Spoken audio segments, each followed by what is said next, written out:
நம்ம இப்போ பார்க்க போகிறது குடமிளகாய் சட்னி. அதுக்கு என்ன பண்ணணும்னா, முதல்ல வாணலியில் கொஞ்சம் உளுத்தம்பருப்பு, 2 வரமிளகாய் எல்லாத்தையும் நல்லா பொன்னிறமாக வறுத்து எடுத்துக்கணும். அதுக்கப்புறமா நம்ம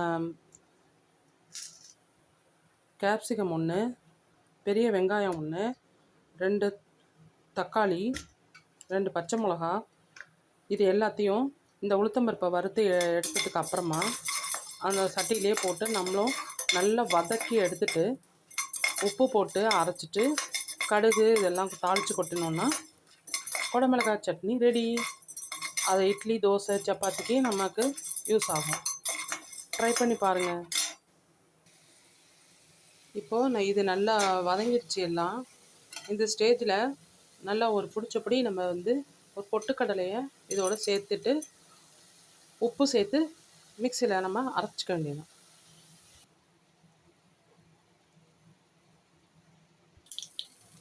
இந்த பாருங்கள், நம்ம மிக்சியில் அரைச்சிட்டோம். அரைச்சதுக்கப்புறமா இந்த ஸ்டேஜில் நம்ம தாளித்து வச்சுருக்கிற கடுகை நம்ம இதில் கொட்டிட்டு நம்ம அப்படியே சர்வ் பண்ண வேண்டியது.